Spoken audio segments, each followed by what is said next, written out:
It was 3:13 in the morning when the envelope slid across my floorboards. I hadn't heard footsteps on the porch, hadn't heard the creak of the screen door, just the soft rasp of paper against wood and the faint smell of wet earth curling into the room. When I bent to pick it up, the envelope felt damp and strangely cold, as if it had been pulled straight from a bucket of ice water. My name was written across the front in a looping hand I didn't recognize. Inside was a notice from the Willowcrest Homeowners Association. A courtesy notice, technically not yet a fine, but a warning of non-compliance. It accused me of installing walkway lights that didn't match the approved HOA palette. The strangest part was the date 8 months earlier, long before I bought this house. And the signature scrawled at the bottom. Lydia Morales didn't appear anywhere in the current resident directory. I sat back on the couch, the paper trembling in my hands. I had only moved in 3 weeks ago, eager to turn this faded cul-de-sac house into something stable for me after years of drifting. The last thing I needed was my new HOA breathing down my neck about violations I hadn't committed. I pulled up the association's rules on my phone. Willowcrest was meticulous grass, trimmed to no more than 3 inches. Mailbox paint restricted to colonial white or slate gray. Exterior lights limited to warm bronze or brushed nickel. The walkway lights in the photos attached to the notice weren't mine at all. They were cheap plastic torches the previous owner had dumped along the path, the kind I'd already hauled away to the dump. My gut told me the whole thing was a clerical mistake. Still, I wanted proof. I flipped through my doorbell app, scrolling back to the timestamp. At exactly 3:13, the footage glitched into a static smear, then froze completely until 3:14 when it sprang back to life. The porch was empty, no figure, no shadow. Just silence. The silence stretched deeper than the house. It was that particular kind you only hear after midnight, when every neighbor has given up on the day and even the wind seems reluctant to stir. My late wife used to call it the hour when the world holds its breath. Now, holding the damp paper, I felt like I was the one being held underwater, waiting. By morning, I decided I would take the notice to the HOA office. The headquarters sat inside the clubhouse at the edge of the community pool, a low brick building that smelled faintly of chlorine and mildew. The receptionist barely looked up before shuffling me toward the president, Marla Dixon. She adjusted her blazer with that sharp smile bureaucrats wear when they smell weakness. "Paperwork error," she said before I finished speaking. "Sometimes archived files get reissued. Happens all the time.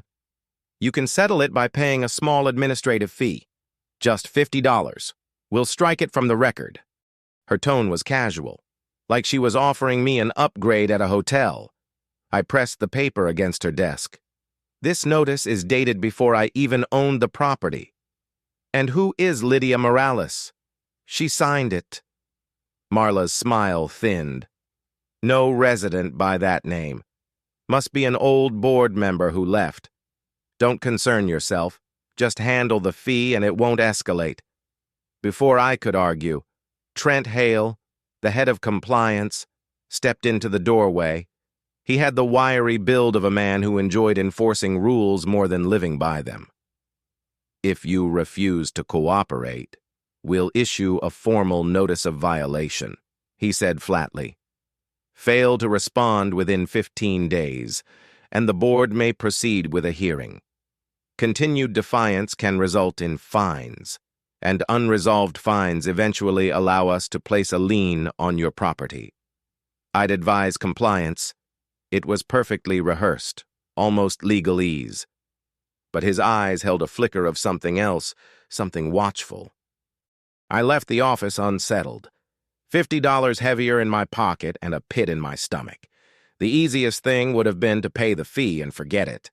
But every part of me resisted handing over money for a mistake that smelled, quite literally, of mud. That night I double-checked the camera settings. I scrubbed through the clips until my eyes ached. and again at precisely 3:13 the screen hiccuped into static.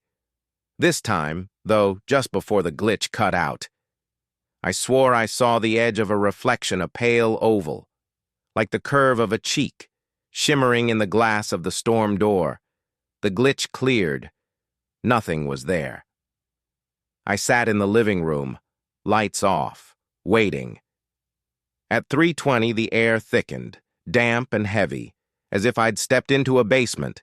My phone buzzed. A new clip had uploaded from the doorbell cam. I opened it, and a whisper threaded through the audio, female, faint, broken by static.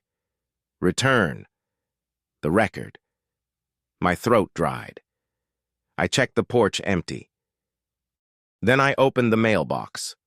Inside lay a second envelope, even wetter than the first. The photo attached accused me of painting my mailbox the wrong color. Yet the picture showed the box as it looked months ago, in dull brown paint, before I had ever touched a brush.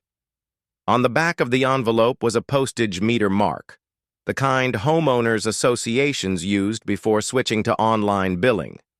I knew that machine had been retired last year.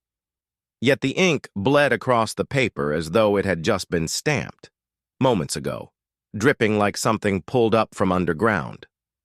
I stared at the signature again, Lydia Morales, and my hands wouldn't stop shaking. By morning, the second envelope was still sitting on my desk, its edges curled from dampness. I had barely slept. The signature Lydia Morales etched itself into my mind. I scoured the HOA resident directory, line by line. Her name wasn't there. It wasn't anywhere. At 10 o'clock sharp, I walked back to the clubhouse. The receptionist gave me the kind of smile you reserve for problem children, then pointed me toward the glass-walled office where Marla Dixon sat. The HOA president barely looked up as I placed both envelopes on her desk. These were delivered to my house in the middle of the night, I said. One dated 8 months before I owned the place. Both signed by someone named Lydia Morales. Who is she? Marla picked up the papers delicately, like they were contaminated, then let them fall with a flick. Old files, she said smoothly. Sometimes our archive spits out duplicate forms. Lydia doesn't exist in this community. I leaned forward. Then why are the postage marks from the HOA's own meter? The model you retired last year. Her jaw stiffened. For a moment, the mask slipped. Then she replaced it with a sigh. Listen, Mr. Cole, we're not here to waste your time or ours. These are administrative hiccups. You can settle each for a small processing fee, and we'll mark your property compliant. If you resist, the process escalates. Notice of violation, hearing before the board, fines, and eventually a lien. That's standard. You don't want that headache. Before I could answer, the office door clicked open and Trent Hale, the head of compliance, stepped in. His eyes locked on me with the satisfaction of a man who already believed he'd won. Refusing to comply isn't wise, he said. Pay the fees, and this goes away. It was gaslighting, plain and simple, turning a midnight delivery of phantom notices into my fault. I walked out before my anger betrayed me. Outside, I nearly bumped into Donna Phelps, my neighbor 2 doors down. She leaned close, her perfume sharp and cloying. Strange things happen here, she whispered. Lydia lived in this community. She drowned at the pool last year during one of those ridiculous night inspections. But ask Marla, and she'll swear Lydia never existed. My heart knocked once, hard. You're saying this woman was real? Donna smiled too brightly, like she enjoyed dangling the secret. Ask around. Some neighbors remember, others pretend not to. But you didn't hear it from me. She walked away before I could press her further. That night, I set up my laptop in the living room again. I kept refreshing the doorbell feed, half dreading, half hoping to catch something. The hours dragged. At 3:12, the porch was still. At 3:13, the screen fractured into static. Through the distortion came a flicker, a woman's reflection skimming the glass. I froze the frame and stared at the outline, hair dripping, face pale, blurred by water. Then the clip jumped forward and the reflection was gone. The audio file uploaded separately. I pressed play. Return the record. The same whisper breathed, broken by static. I didn't move for a long time. Then I stepped to the front door, heart hammering, and opened the mailbox. Another envelope waited, swollen with moisture. This one accused me of painting my mailbox the wrong shade. The photo was unmistakably of my own house, but the box was still the dull brown it had been before I repainted it. The timestamp was from 9 months earlier. I flipped the envelope over. The postage meter mark matched the old serial again, ink bleeding as though freshly stamped. My thumb came away gray, and across the bottom, in that same looping hand, Lydia Morales. A chill ran the length of my spine. If Lydia had truly drowned, if her name had been scrubbed from the records, then who or what was sending me notices from the grave? So I'll ask you what I couldn't answer in that moment. If a dead resident signed a violation notice in your mailbox, would you pay it, report it, or burn it? The packet arrived just after noon, thick enough to thud against the floor when it dropped through the slot. No damp envelope this time, just a crisp, official notice of violation, with my name typed in bold and a list of deficiencies that read like a checklist of my life since moving in. 1. Walkway lights not on the approved exterior palette. 2. Mailbox color inconsistent with colonial white or slate gray. 3. Grass height measured at 3.75 inches along the side fence. Remedy period 15 days. Hearing date the first Tuesday of next month. 7:00 p.m. Clubhouse Conference Room A. I had ripped out the plastic torches the first week. I'd repainted the mailbox myself, precisely to the chip labeled slate gray. And I'd mowed just yesterday, pushing the old mower in long, even rows until the bag packed tight with clippings. The numbers on the page felt less like a record and more like a memory someone else refused to update. I set the packet on the kitchen table, grabbed my phone, and started a folder labeled Willow Crest Evidence. Before and after photos. Receipts from the hardware store for the paint and the new lights. A time-stamped video of me mowing, the doorbell cam catching me shoving that stubborn machine through the grass. I printed the HOA's paint palette and circled slate gray. If this was going to escalate to a hearing, I wouldn't walk in with my hands empty. By late afternoon, I drove to the clubhouse to request records. The receptionist's smile was professionally neutral as she slid a clipboard toward me. Owners are entitled to inspect certain records with reasonable notice, she said, reciting policy. You emailed this morning, so we can give you 30 minutes. Supervised. She led me down a narrow hallway that smelled like chlorine threaded through old paper. The records room wasn't much, 2 metal filing cabinets, 3 banker's boxes stacked on a low shelf, a humming desktop printer, and a vent that chattered whenever the air handler kicked on. She stood in the doorway, arms folded, watching me scan labels. Minutes fi last year. Budgets GL. Vendor contracts. I started with the minutes. The binder was tabbed by month, clean and ordinary until it wasn't. One set of pages bore the ghost of 3 torn staples. A section had been cleanly lifted out. The meeting date matched the rumor Donna had dangled that morning, the month she claimed a woman named Lydia had drowned. The minutes jumped from old business to new business with no mention of anything in between, like a breath held too long. I looked up. The receptionist had drifted her gaze to her phone. I slid the binder aside and opened a box labeled Vendor Contracts. Invoices for landscaping, pest control, pool maintenance, ordinary line items bleeding through the years. I wasn't looking for a smoking gun. I was looking for fingerprints on a trigger. One invoice caught my eye. Pool services. Inc. Emergency surface cleaning billed the month after the missing minutes. The description was vague. Surface remediation and filter purge. Off hours, no attachments, no photos, just numbers and a signature that wasn't Marla's.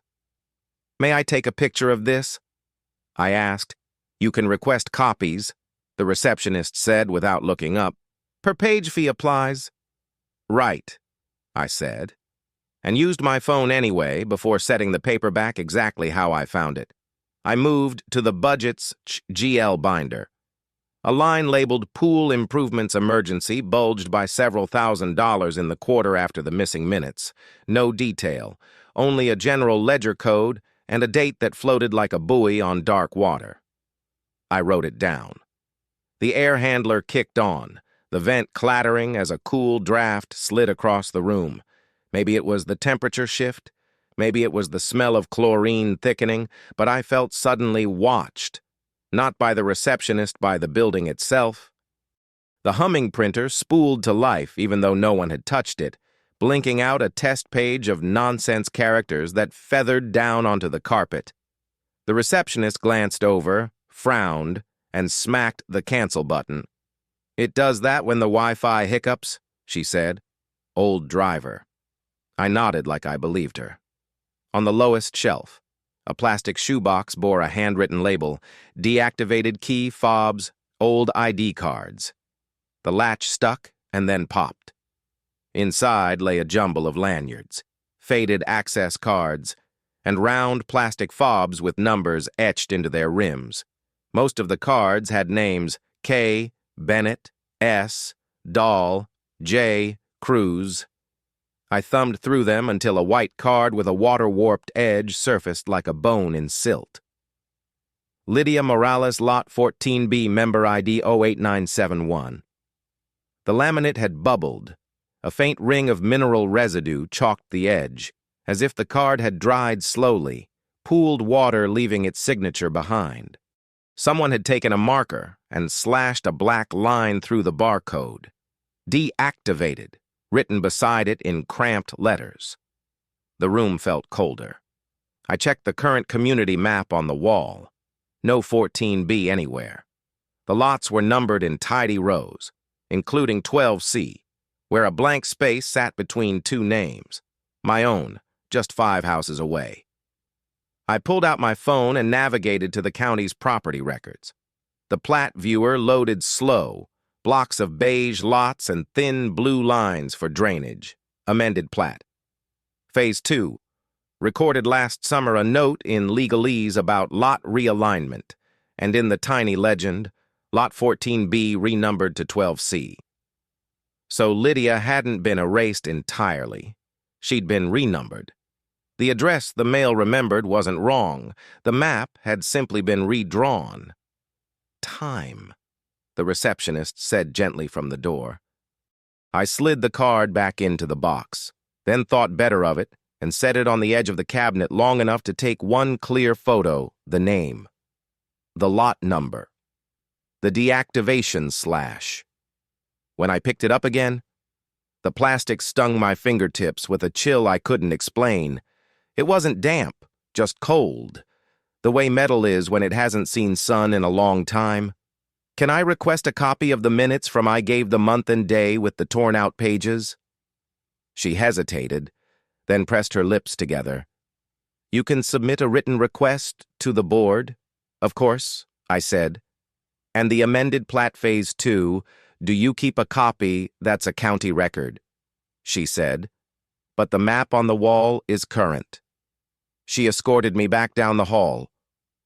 As we passed the interior window overlooking the pool, I saw the water lying glass flat under its cover, the deck chairs stacked like folded bones. Something, maybe a draft through the venting, maybe nothing, puckered the surface in a narrow ripple that traced the length of the pool and vanished. I told myself it was the air handler again. Outside, the sun glazed the parking lot white. I sat in my car a full minute with the AC on high and the photo of the card open on my screen. Lydia Morales, Lot 14B. A person, a place, a number that used to exist and now wore a different mask. When I finally pulled away, the hearing date on the notice ticked like a clock in my head. 15 days to build a case, 15 days to decide if I was fighting paperwork or a ghost. I didn't realize until I got home that, without thinking, I had slipped Lydia's card into my pocket. I didn't mean to take Lydia's card home, but when I emptied my pocket that night, there it was cold against my palm. The barcode slashed, and the inked letters deactivated stark across the plastic. I set it on the kitchen counter, meaning to return it the next morning, but every time I passed, the card seemed to have shifted slightly. Just an inch here, an inch there, never where I remembered leaving it. I emailed the board formally, citing state statute homeowners were entitled to records inspection. I requested the missing minutes, copies of all pool invoices, and confirmation of the amended plat. By sunrise, I had a reply from Marla herself. Mr. Cole, the board has reviewed your request. The documents you reference are not relevant to your compliance case. Further accusations of impropriety may subject you to legal action for defamation of the association. Regards, M. Dixon. President threats in black and white. Not even subtle. By mid-morning, Trent Hale was in my driveway, phone angled like a badge. He crouched at the edge of my lawn, snapping pictures of my grass, tugging at the mailbox post as though testing its sturdiness. I stepped outside. You need something. Trent verification, he said. We'll add it to the file for your hearing. I cut that grass yesterday. He shrugged. Not my problem. The tape measure read 3 3/4.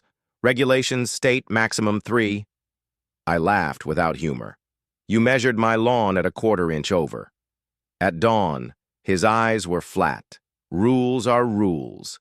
He turned and walked off without another word. By evening, I was compiling everything: photos, timestamps, the property plat screenshot. I thought I was alone until a soft knock tapped my side window. It was Donna, balancing a casserole dish and a conspiratorial smile. You're rattling cages, she said once I let her in. I shouldn't even tell you this, but the night Lydia died, an ambulance came to the clubhouse. I watched them wheel her out, covered. Next day, the HOA had the pool drained and scrubbed. The very morning after, I got a notice about a cracked flower pot that wasn't even mine. Why didn't anyone say something? Because Marla told us Lydia never existed. Half the neighbors went along. The other half were too scared. They own us. Ethan, they can lien, they can fine, they can drag you into court. Most people would rather believe a lie than fight that machine. Her voice shook, casserole dish rattling against its foil. She left me with more questions than comfort. At 3:13 my doorbell camera hiccuped again. This time I caught the distortion early, watching frame by frame. For half a second, a shape drifted past the lens, a woman's reflection in the glass of my storm door, hair dripping as if she'd just surfaced from water. Her lips moved, but the audio cut until the final second, when the whisper broke through 13 minutes. I replayed it over and over. The timestamp locked at 3:13. The video blurred, skipped forward, and the porch was empty. Shaking, I checked the mailbox. Inside was another envelope, heavier than before. I tore it open to find not just a notice, but a stack for violations, bundled together trash bins visible. Holiday lights past season, unauthorized exterior paint, unapproved mailbox modification, photos for each. But the images weren't current. They showed my property months before I moved in. Every page bore the same signature, Lydia Morales. I laid them across the kitchen table, side by side. Each carried the same postage meter mark, the same bleeding ink, as though the stamp had just struck wet paper. And at the bottom of one notice, faint but visible, was a second impression of handwriting, as though someone had leaned too hard when signing. The words etched faintly through "Return the record." The card on my counter had shifted again, now angled toward the papers, like it had been deliberately placed. For the first time, I wondered if Lydia wasn't just sending warnings. Maybe she wanted me to do something with them. But here's the question I still can't shake.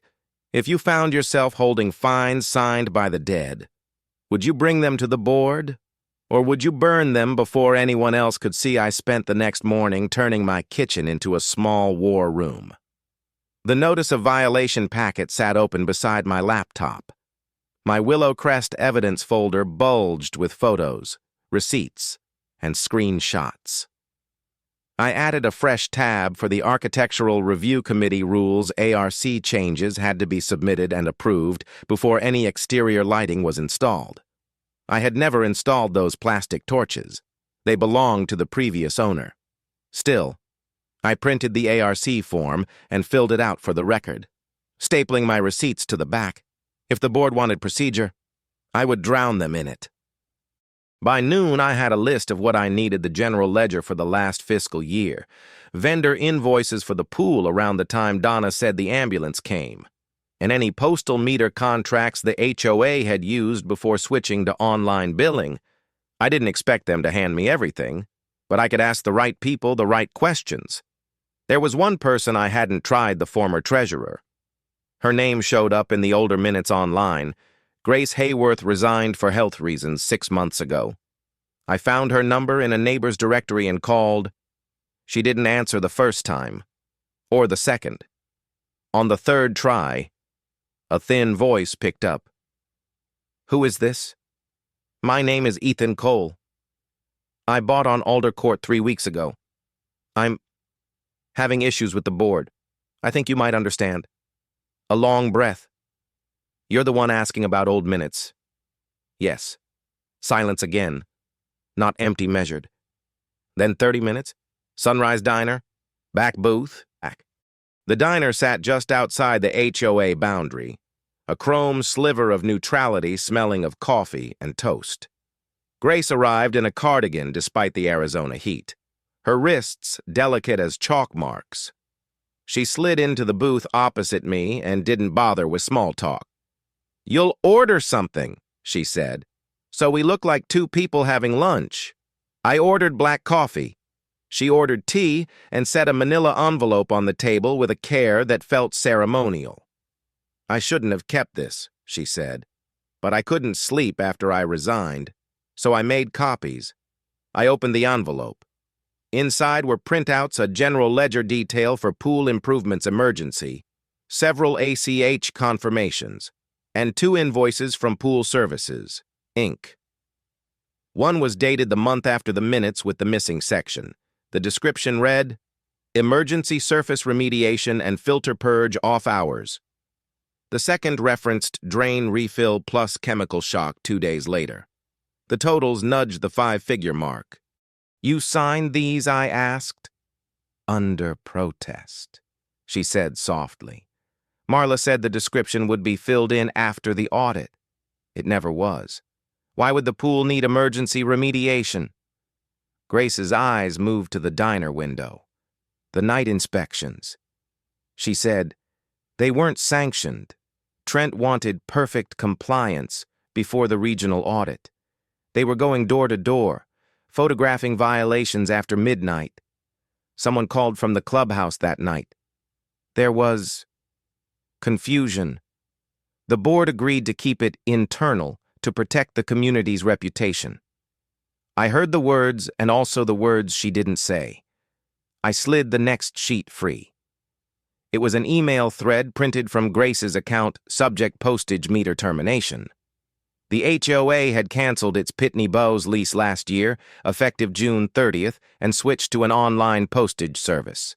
Attached was a purchase receipt from 5 years earlier and a final termination notice with the line device serial PB4921AX3. My pulse ticked.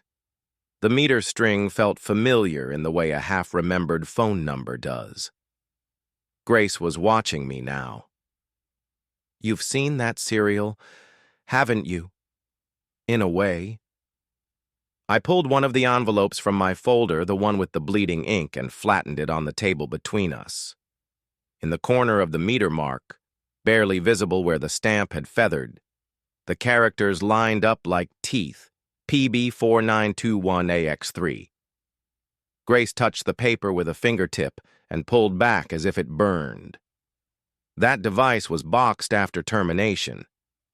I signed the handover, boxed where in the records closet behind the pool office. It should have been collected by the vendor a month later. She swallowed. When I asked for the retrieval receipt, Marla said she would handle it. The diner's AC rattled to life, and a cool draft skated along the tabletop. My coffee shivered in its cup. Through the chrome edge of the napkin holder, I saw our reflections shimmering mine tight around the eyes.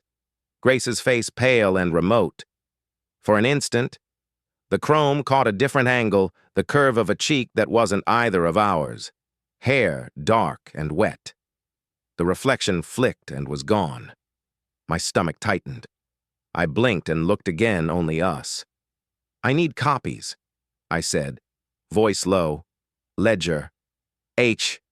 Termination notice. And permission to cite you if it comes to a hearing."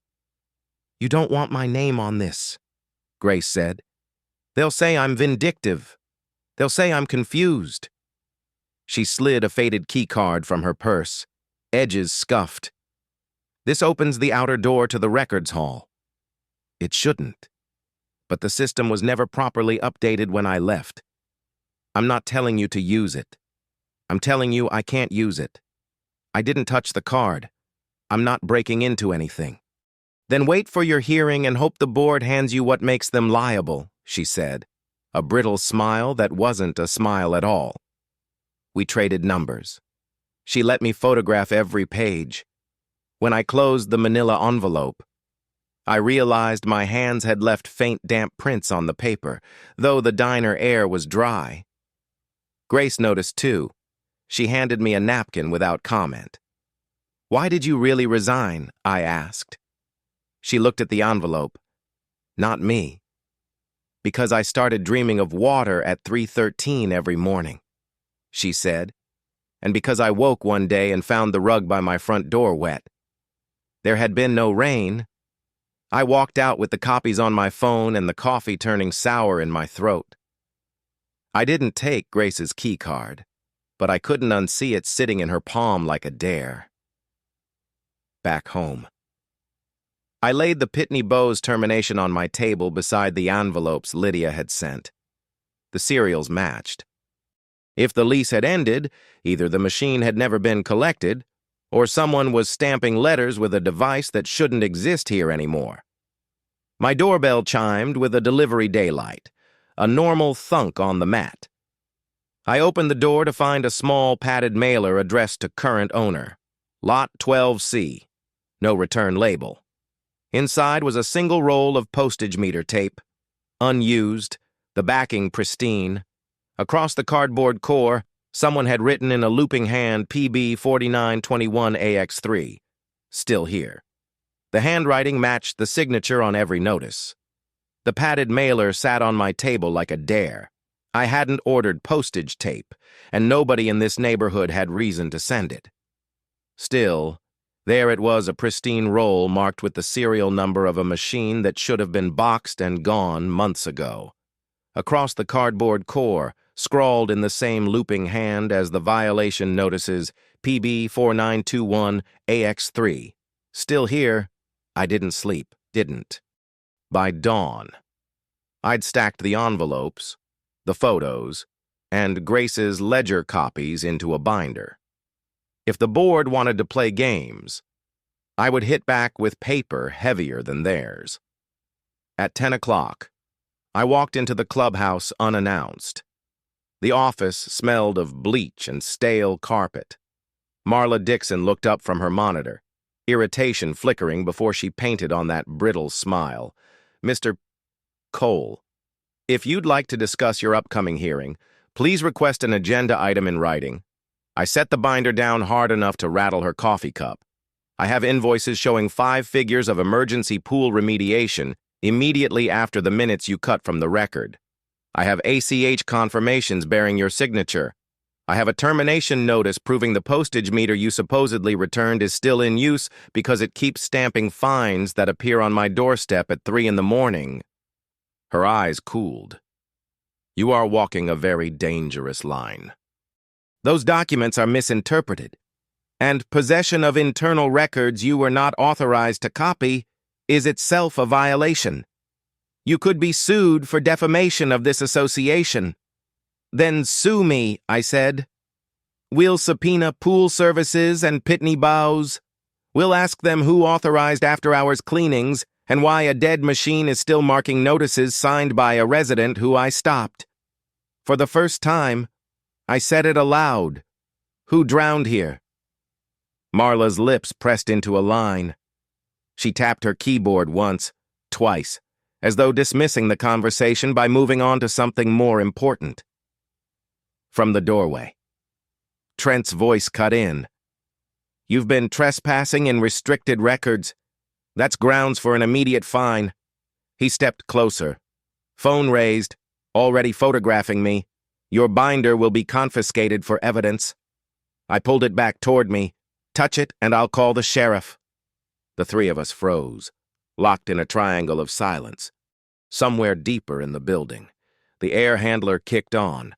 A low vibration crawled through the floor, rattling the blinds. Marla frowned at the ceiling. Then came the sound, faint, unmistakable, the hiss of water being siphoned, echoing through the ducts. Chlorine drifted into the office, sharp enough to sting my eyes. Maintenance, Trent muttered, though his voice held no conviction. The blinds trembled. A drop of water splattered onto the corner of Marla's desk, followed by another, until a thin line ran down the plaster. She yanked open a drawer and shoved a tissue against it, her composure cracking for a flicker of a second. I closed the binder and stood. 15 days until the hearing. Either those records surface legally, or I'll bring my own copies. And then you can explain to the entire community why their fees paid for an emergency cleanup nobody remembers. I didn't wait for her answer. I walked out past the receptionist, who was staring at the damp trail crawling down the wall like she'd seen it before. Back home. I tried to shake the smell of chlorine from my clothes. The binder sat heavy on the counter. I turned to the ID card I'd left by the sink. It was dry when I set it there that morning. Now the laminate was slick, a film of condensation beading along the edges. Drops slid down the barcode, streaking the black line someone had drawn across it. I grabbed a towel, but the moisture didn't smear it. Sank into the counter, leaving a faint ring as if the card had been soaking for hours. And for one breathless second, I thought I heard it, a woman's voice, close as breath against my ear. Return the record. I spun, but the kitchen was empty. Only the hum of the refrigerator and the drip of water off plastic onto laminate. I stared at the card, then at the binder of evidence, and I wondered if I was gathering proof for a courtroom or collecting artifacts someone dead wanted back. So I'll put it to you. If your only ally was a ghost leaving water where it shouldn't be, would you fight harder or walk away before you drowned with her? The microphone popped twice, and the clubhouse speakers exhaled like lungs filling with water. Turn. The record. The whisper crawled the length of the ceiling and was gone, leaving only the soft buzz of fluorescent lights and the rustle of neighbors settling into metal chairs. Marla Dixon rapped her gavel. Call to order. 7:01 p.m. Quorum confirmed. We'll proceed with the agenda as published.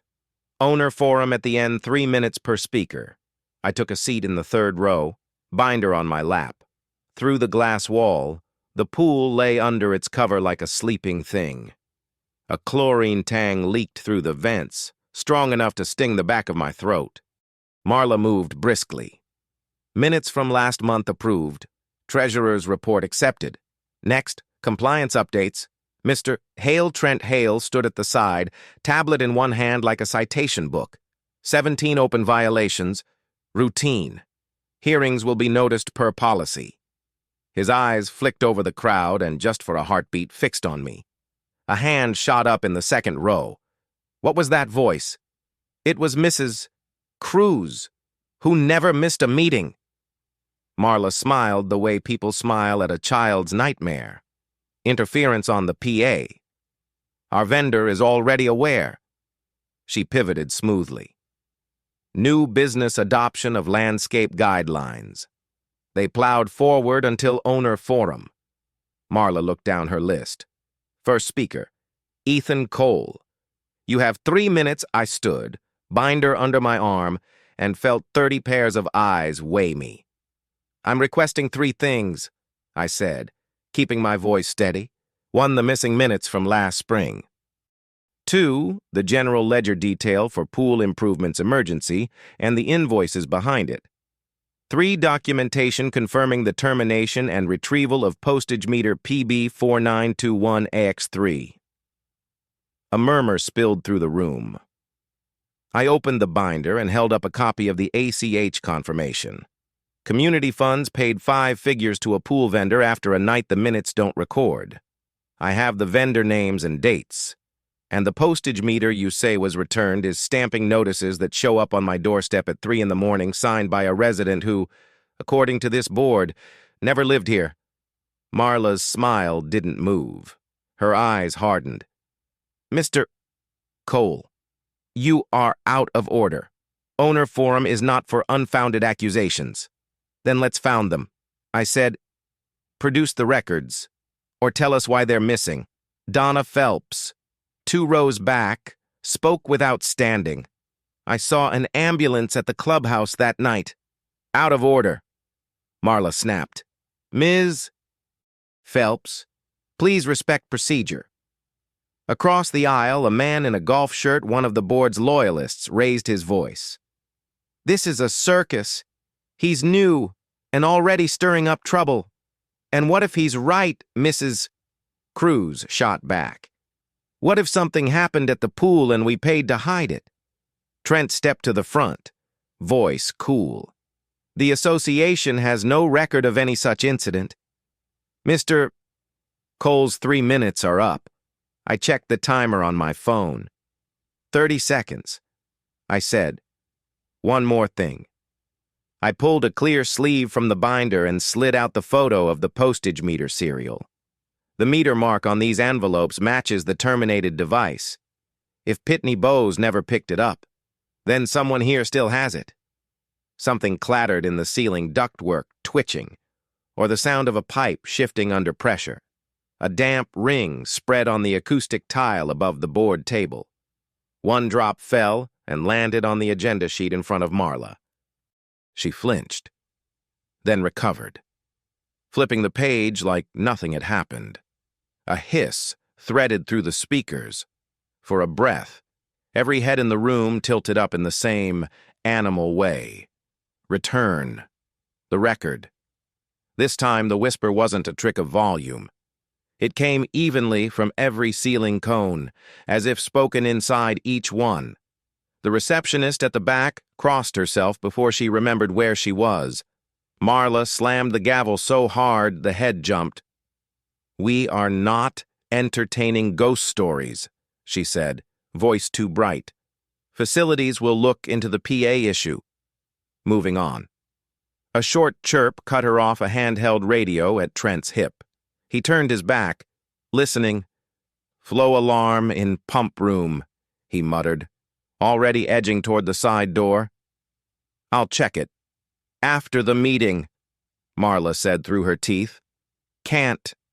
If it's cavitating, we'll fry the motor. He slipped out, keys jangling. The room fractured. 2 neighbors stood and began arguing quietly in the aisle. A third demanded to know why the pool smelled stronger than usual. Someone asked if the landscape vote could be tabled until the speakers stop whispering at us. The golf shirt loyalist barked that anyone spreading lies about the board should be fined. Donna hissed, sit down. Gary without looking at him. I sat slowly, adrenaline making my fingers tingle. Through the glass, a faint ripple puckered the covered pool from end to end, as if something long and invisible had just passed underneath. The cover settled. The ripple lines erased themselves. Marla pressed forward as if momentum alone could tamp down the room. "Landscape guidelines, do I have a motion?" Gary said loudly. "Second," another voice offered. "Discussion." Marla began, but another drip landed on her notes, then another, a dotted line tracking across the table. The maintenance man shuffled in with a roll of paper towels and an apologetic shrug, craning up at the vent. "Condensation," he said, from what a neighbor asked. He didn't answer. We made it through the vote like a ship steering between rocks, everyone pretending we hadn't heard anything at all. 10 minutes later, Trent slid back into the room through the side door. He didn't speak. He didn't look at me. He took his place by the wall, sleeves of his button-down pushed to his elbows. The fabric clung, darkened, not soaked, but damp in a way that made people glance and then quickly away. "Resolved," Marla said, gaveling the motion. "Next." But my attention snagged on Trent's forearms. Fine droplets beaded the hair along his wrist, catching the fluorescent light like sweat that wouldn't evaporate. He noticed me watching and folded his arms across his chest as if to hide the wet eyes flat. The air handler hummed. The PA stayed quiet. The smell of chlorine braided itself through the room, like a rope no one wanted to touch. We adjourned at 8:20 with a clatter of chairs. As people stood, two clusters formed without anyone saying the words, those who packed fast and kept their eyes down, and those who lingered in little knots, voices low, looking past one another toward the glass and the dark mouth of the pool. On my way out, I passed Trent near the side door.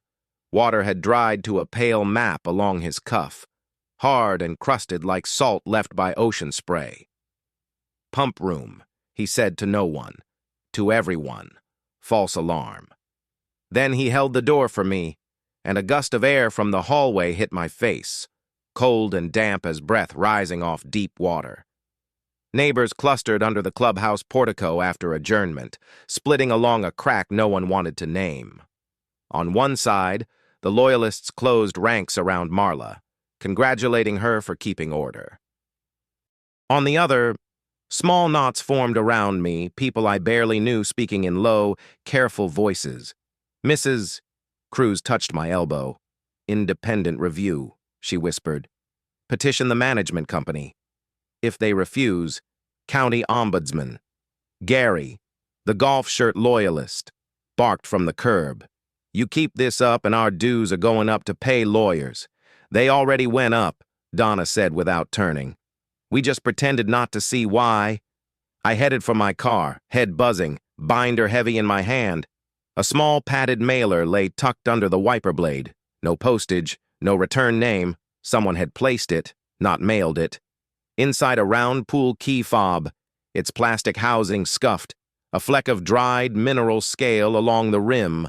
A rectangle of torn masking tape clung to the face with a faint scrawl, L. Morales, 8971. Beneath it, a small black USB drive. I looked back at the clubhouse doors. Through the glass, I could see Marla conferring with Trent. His damp sleeves rolled, his expression flat and overcomposed. He didn't look out into the night. At home, I cleared the kitchen table. Lydia's deactivated ID card lay where I'd left it, a faint ring still ghosting the laminate from this afternoon. I set the fob beside it and connected the USB to my laptop. The drive held a single file, CLB Hall Cam 203 1402 58 Aeroford MP4. I muted the room and pressed play. The camera looked down a hallway toward a glass door that opened onto the pool deck. A timestamp glowed in the corner, 025804. The picture was grainy, but usable. The kind of footage nobody expects to watch unless something goes wrong. At 03000000, white text overlaid the lower edge, maintenance mode, filter, backwash on. The hallway lights dimmed as if the system had shifted power. Somewhere off-screen, a motor thumped alive, a low, steady churn that pressed into my chest even through tinny laptop speakers. A shape crossed the frame at 0302, Trent's silhouette, head bent over a radio. He keyed the door and stepped out to the pool deck. The glass closed softly behind him, catching a smear of condensation in the shape of a palm before it evaporated. I scrubbed to 0307, then 0310. The motor droned. The camera fought the low light, desaturating the hall into a palette of pewter and shadow. At 031241, something shifted in the reflection, a pale oval sliding across the glass like a face passing just inches from the door. I leaned closer, breath fogging the screen. The audio popped. A woman's voice came through, faint, close, as if she were speaking against the lens. Don't a scrape swallowed the rest. At 0313, exactly. The lower overlay changed, maintenance mode off. The motor wound down. For one heartbeat, the screen showed nothing but the glass door shining back the empty hall. Then a new line resolved across the glass. A message traced not in ink but in moisture, clear only in the camera's night mode. 13 minutes. I paused the frame. The letters were crude, as if dragged by the edge of a finger. A drip detached from the curve of the 3, streaking down like a tear. 13 minutes, I whispered, hearing again the voice from my porch recordings. The whisper that had come through my doorbell at 3:13, a cycle length, a window when the system diverted power and the cameras washed out, a number that kept folding itself into my life until it felt like a clock I couldn't stop. I rewound to 0300 and watched the counter tick forward. Jaw tight. 13 minutes was enough time to move a body, enough to drain and refill a section of plumbing, enough to clean something you didn't want on a report. My printer hummed to life across the room. I hadn't touched it. The tray rattled and fed a blank sheet halfway before freezing. Light blinking. I pulled the paper free and felt damp along the edge, cold, as if it had been stored in a refrigerator. When I set it on the table, a faint wet outline formed around Lydia's ID card and the fob, 2 overlapping circles that bled toward each other until they made a figure 8 that slowly broke apart.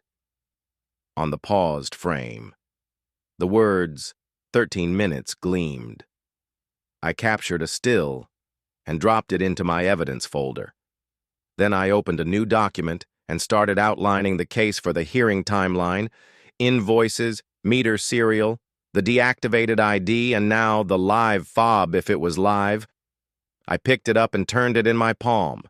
It was heavier than I expected, warmer too, as if it had been cupped in a hand moments before.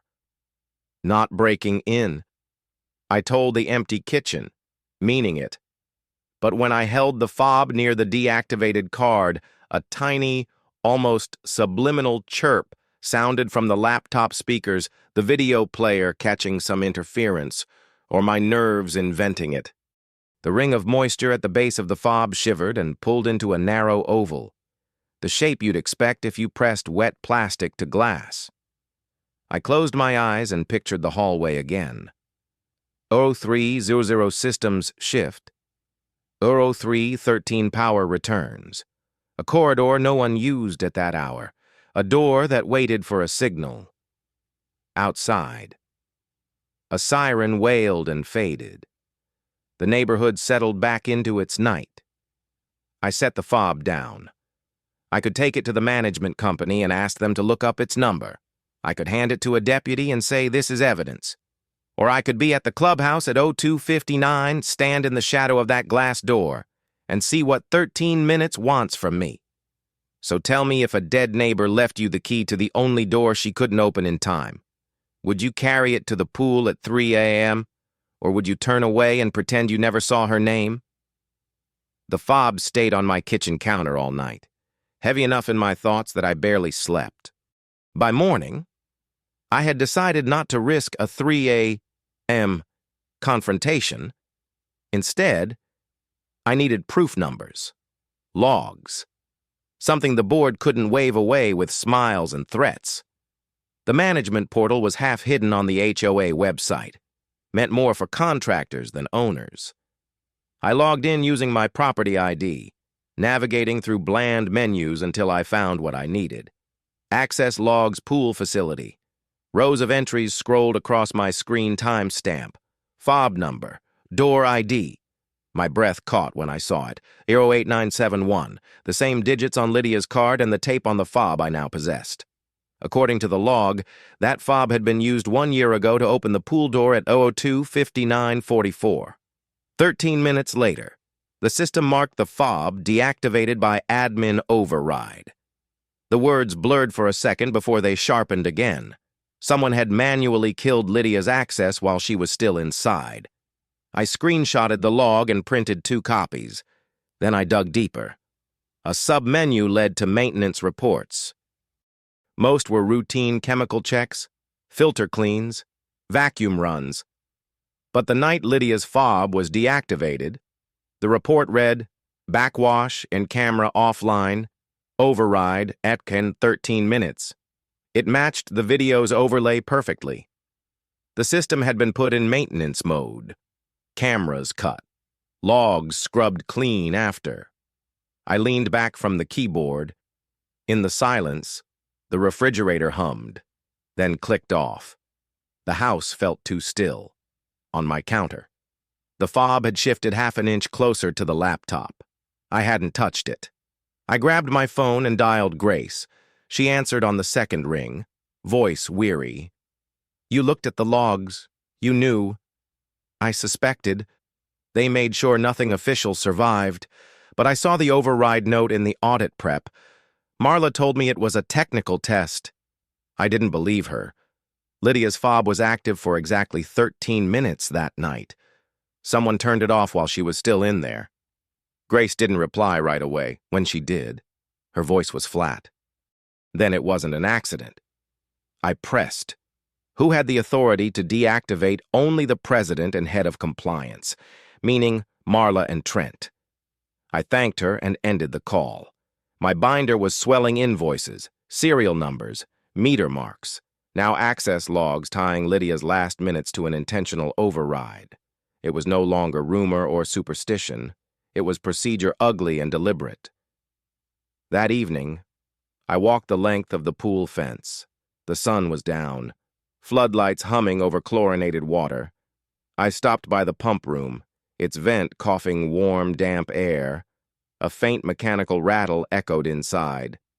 I crouched to read the inspection sticker on the panel, quarterly audit, due, failed, reschedule.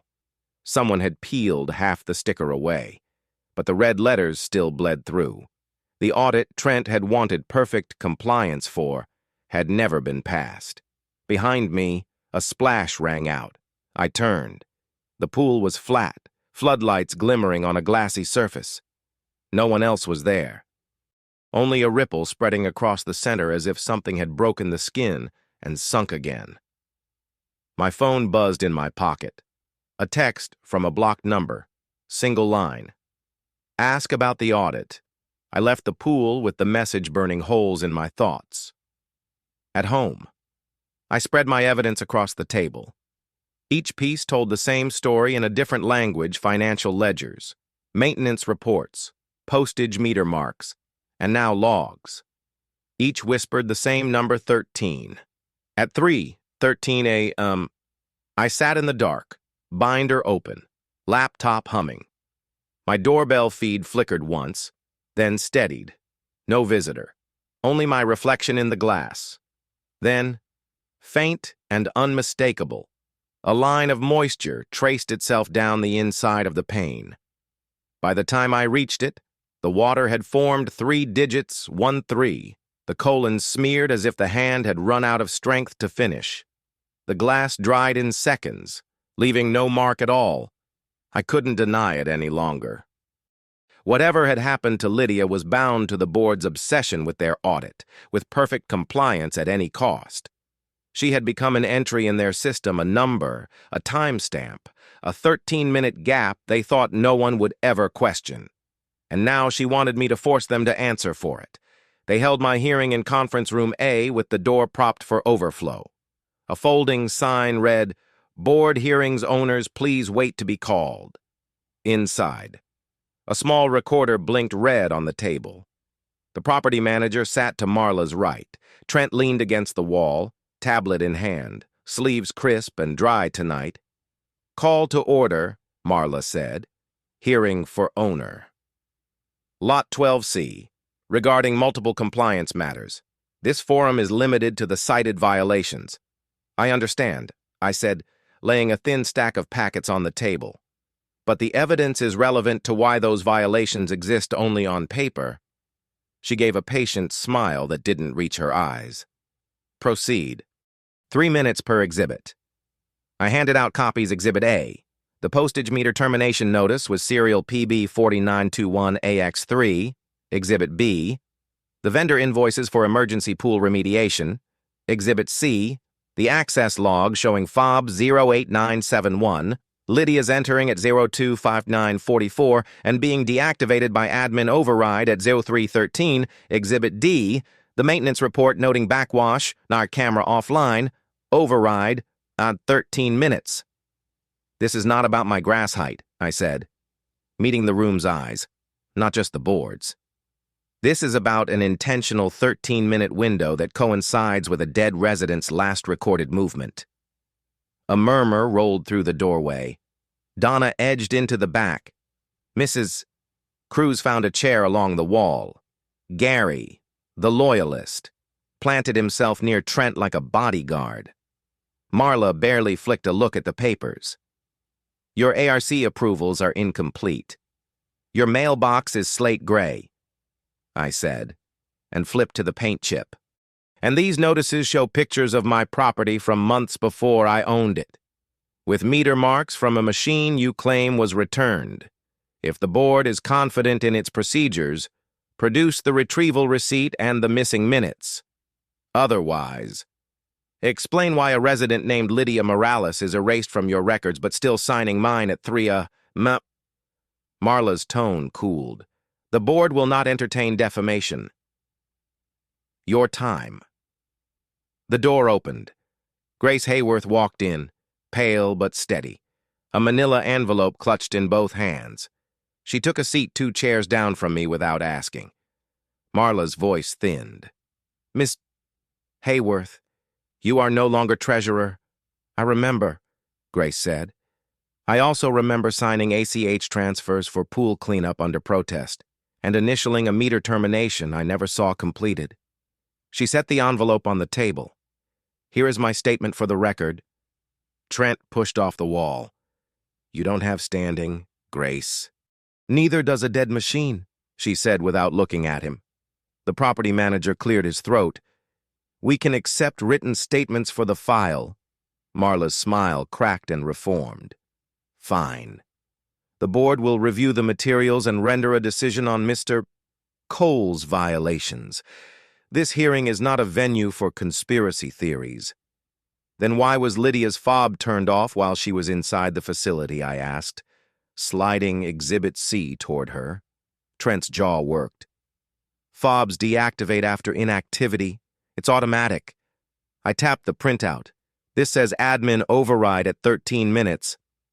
"That's a safety protocol," he said quickly.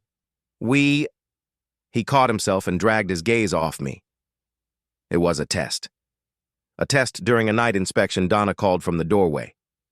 To hit a perfect compliance rate before the audit. Trent snapped. "We needed the numbers. Okay, we needed clean files." He stopped. Air sucked from his voice. His face reset. Too late. A low wave moved through the room, chairs creaked. Someone whispered, "Oh my God," and then a new sound rose. A hum that lived inside the walls. The air handler throttled up from the ceiling like a plane taking the runway. The vent above the board table rattled in its frame. "Maintenance," the manager said, but his eyes were on the vent. There was a muffled thump above the tiles, then another. Dust smoked out in a pale veil, and with the next burst of air, paper began to drift. Not one sheet, dozens. They feathered down in slow motion, at first legal-size forms, yellow carbon copies. Envelopes then came faster, buffeted by the fan into a loose storm that swirled and landed across the board table. The floor, my shoes. The receptionist yelped. Someone near the door started filming. "Shut it down!" Marla barked. The manager fumbled his phone. The fan kept roaring. A maintenance tech rushed in, looked up, and swore under his breath. Static pressures pegged. Something stuffed in the plenum. I was already kneeling, scanning what lay at my knees. Courtesy notice forms. Blank signature lines, some stamped with faint, bleeding meter marks. PB 4921AX3 looping like a watermark through the ink. A handful of sealed envelopes spilled open when they hit the table. On the topmost, a looping signature slashed the bottom, Lydia Morales. Where did these come from? Mrs. Cruz's voice shook. The maintenance tech pried the vent cover loose with a pocket driver and dragged down a plastic trash bag jammed above the grill. It split, coughing more forms and a string of meter tape rolls that bounced and skittered across the laminate, white and accusing. He held up the torn bag. Somebody hid this in the return. Boosted the fan for a full room. It blew it right out. Grace picked up one of the envelopes, hands trembling so finely the paper whispered against itself. She turned it in the light. "Same meter serial," she said. "Same ink spread." Marla slammed her gavel, wood cracking against wood. "Hearing adjourned. Everyone out. This is a facilities issue." "No," Donna said, voice suddenly clear. "It's an evidence issue." Gary lunged to block my path as I reached for the Lydia-signed envelope. "You can't take that." "I'm not taking it," I said, and lifted it where everyone could see. "I'm entering it into the record." The recorder's red light blinked steady. The property manager didn't move to stop me. Trent stepped forward, eyes hard. "Put it down. Tell me what happened in those 13 minutes. I said, "Say it out loud." His mouth opened, closed. He swallowed. She slipped. We were going to shut down the sweep." He flinched, realizing what he'd said. The room heard it all the same. Marla's face went colorless. "Council will address this," she said to no one, to everyone, eyes darting for a lifeline that wasn't there. I looked down at the envelope in my hands. The stamp bled at the edges as if the ink were still wet. In the fluorescent glare, I saw a faint impression across the bottom where the paper had been signed, atop another stack, 2 words pressed through. Not written, but embossed by pressure. "Return the record." I raised my head to the room full of neighbors, half of them holding phones, all of them finally looking. My voice came out steady. "So if you were me, would you file a police report right now and hand them this envelope? Or would you walk out and let 13 minutes get buried again?" The board tried to smother the fallout, but the room wouldn't forget. Half the neighbors had filmed Trent's slip and the shower of hidden notices. By dawn, the videos were circulating through the neighborhood group chat. By midday, a reporter from the local paper was knocking on my door. I didn't answer. Instead, I drove to the county records office with my binder. The clerk behind the counter took one look at the serial numbers, the access logs, and the emergency remediation invoices and raised his eyebrows. "You want this logged as a formal complaint of misuse of association funds?" "Yes," I said. My voice surprised me with how steady it sounded. "And obstruction." He stamped the cover sheet. "The county investigator will follow up." The first fracture came that evening, at a special meeting called by residents themselves. The community center buzzed with voices, chairs scraping as neighbors filled every row. Marla sat stiff at the front, flanked by two board members, her smile glued in place. Trent was absent. The agenda was short, vote of no confidence. Mrs. Cruz stood to speak. We trusted this board with our money and our safety. Instead, we get missing minutes, hidden invoices, and 13-minute lies. I move that Marla Dixon be removed as president effective immediately. The motion drew immediate seconds. Gary tried to shout it down, claiming slander, but the floor overruled him. The vote wasn't close. When the hands were counted, Marla had been stripped of her title. She stood, pale and shaking, muttering about attorneys and defamation, but the gavel wasn't hers anymore. That same night, deputies walked the clubhouse with flashlights, following my evidence. They confirmed the plenum had been stuffed with old notices and meter tape rolls. They photographed the vent stains on the boardroom ceiling. They collected Lydia's envelopes, each stamped with the terminated machine's serial. One deputy bagged the fob and ID card, another took the ACH transfers and ledgers Grace had signed. It wasn't a murder case, they couldn't resurrect what had been erased, but they had enough for financial mismanagement, evidence tampering, and obstruction of audit. The next morning, word spread that Trent had been taken in for questioning. Rumor said he admitted to initiating after-hours sweeps to meet compliance targets before the audit. He had called them tests. He hadn't used the word accident, but he hadn't denied Lydia's name, either. Grace called me that afternoon. Her voice trembled, but carried relief. The county froze the association account until a forensic audit clears. No more blank checks for cover-ups. Thank you for standing up, I said. I should have done it sooner. That evening, the neighborhood felt lighter, though nobody said it aloud. Kids played on driveways, laughter threading through the cul-de-sac in a way I hadn't heard since moving in. Porch lights glowed warm instead of harsh. For the first time, I thought maybe Willow Crest could breathe. Still, at 3:13 a.m., I woke without knowing why. The house was silent. No glitch on the doorbell cam. No whisper through the speakers. Only the faintest smell of chlorine drifting from nowhere, like the ghost of water left behind. I padded to the kitchen and checked the counter. The fob was gone, bagged by deputies. The ID card, too. Only the faint ring of moisture remained, dried into the laminate as a pale outline. I stood in the stillness for a long time. Binder closed on the table, justice at least partly served. Yet I couldn't shake the feeling that something unfinished lingered in those 13 minutes. The county could prosecute financial fraud. Neighbors could vote out leaders. But only Lydia knew exactly what happened in the dark hollow of the pool that night. Only she knew why her name returned on every page. When I finally slept again, my dreams held no paper, no fines, no gavel.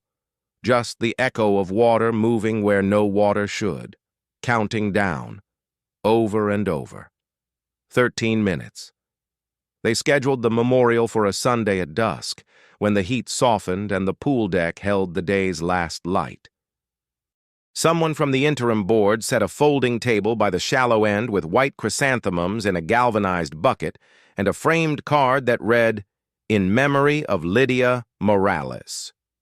Neighbors came in twos and threes, speaking more carefully than usual, like a room finally willing to listen to itself. Grace stood beside me, hands folded at her waist. I asked the county to restore her name in the records we've got. She said, "Minutes, directory, fob list. It's not enough, but it's a start. It's what the living can do." I said, "The new interim president," a soft-spoken engineer named Patel, cleared his throat at the diving board and thanked everyone for coming.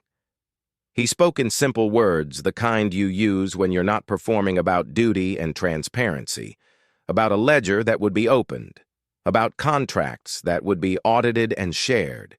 He didn't say Marla's name. He didn't have to. The spaces she'd occupied were already visible without her. Donna placed a chrysanthemum at the edge of the water. I used to think keeping quiet kept us safe, she murmured. Turns out it just kept us small. When it was my turn, I set a dozen stems in a simple glass jar, their white faces catching the floodlights. I had chosen chrysanthemums because they carried the clean scent of something living, not the cloy of funeral lilies. For the 13 minutes you should have had back, I said. I wanted to say more, but the words pooled in my throat and stayed there. I was a man who could diagram systems and write clean code, but I could not engineer a sentence big enough to hold a life that had been made small and then erased. A county investigator stood at the back, taking quiet notes. The deputies had been thorough. They'd recovered the Pitney Bowes meter from the records closet behind the pool office, still boxed, the serial a perfect match. They had bagged the rolls of meter tape that had rained from the vent, photographed the torn bag in the plenum, cataloged the envelopes signed in a looping hand that the board had sworn never existed. They wouldn't call it a homicide. There wasn't a case for that. But misuse of funds, evidence tampering, and obstruction, those were already moving forward. The interim board promised to cooperate. It felt, for once, like the machinery was pointed toward daylight. After the memorial, the crowd unspooled slowly. Children asked if they could swim and were told gently, "Not tonight." Mrs. Cruz squeezed my elbow and whispered, "You did the right thing," in a way that sounded like permission to rest. Gary hovered at the edge of the lot, smaller without a throne to guard. Even he nodded once, grudging and real, before slipping away. By 10 o'clock, the deck lay empty, chairs stacked along the fence. I walked the long way home. The neighborhood felt rewired. Porch lights warm instead of interrogations. Sprinklers whispering through lawns that no longer looked like evidence. Somewhere, a wind chime clinked 3 soft notes. I paused at the clubhouse window and looked in at the pool. The cover was off. The surface held the lights like a second sky. No ripples moved across it. The water looked, for the first time since I'd arrived, like water. I slept hard until 3:13 when my eyes opened all at once. Old habit now, or something answered. The house was still. My phone showed no alerts, no doorbell glitch. I poured a glass of water and stood in the kitchen, listening to the kind of quiet you only earn. When I opened the front door, the night met me with a cool breath. The mailbox flag hung down. I almost turned back, but the hinge creaked a small, expectant note, and I lifted the lid. A single envelope lay inside. It was dry. No meter mark bled its edges. No damp had crept into the paper. I carried it to the table and slid it open with my thumbnail. There was no violation form inside. No photograph of my lawn from months ago. Only one sheet of plain white paper, unlined, with 2 words pressed in the same looping hand that had haunted my weeks, returned, L.M. I sat down. The page was heavier than it looked. When I tipped it toward the light, I could see where the pressure had indented the fibers, as if the words had been written on something softer beneath, the way signatures ghost onto the sheet below. The indentation didn't break the surface. It just lived there. A quiet relief in the paper itself. I folded the page back into the envelope and slipped it behind the binder's cover sheet. I didn't file a new report. There was nothing to report. Some debts were for the county to tally.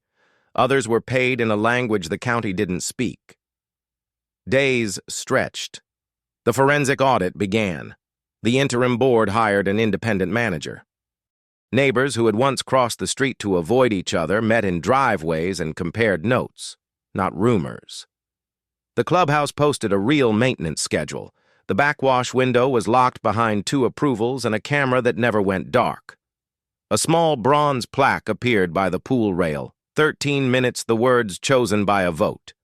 The lower lines simple. In memory of Lydia Morales.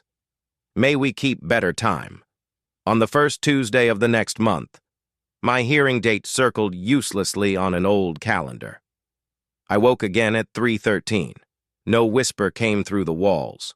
No envelope slid under my door. Only the sense of a house exhaling. I stood in the doorway and watched the quiet hold. I kept expecting to feel triumphant. I didn't. Justice isn't an anthem. It's the sound of gears clicking back into place. It's a meter boxed and logged. It's a name restored to a minute book that should never have been cut. It's a community deciding, imperfectly but together, not to look away this time. Near dawn, I walked once more to the pool. The deck lights were off. The sky was just thinking about morning. I set a single chrysanthemum on the coping, its petals picking up the first gray. The water took the flower and carried it a foot, maybe two, then laid it still. A tiny ring of ripples spread and disappeared. Returned, I said, not expecting an answer. None came, but the silence felt finally like a place someone could put something down. So I'm asking you, because I still turn it over on the nights when the house remembers when justice arrives late 13 minutes late. A year late. However late it comes, do we owe forgiveness to the living who erased a name, or is the best we can do to make sure the next name never leaves the page?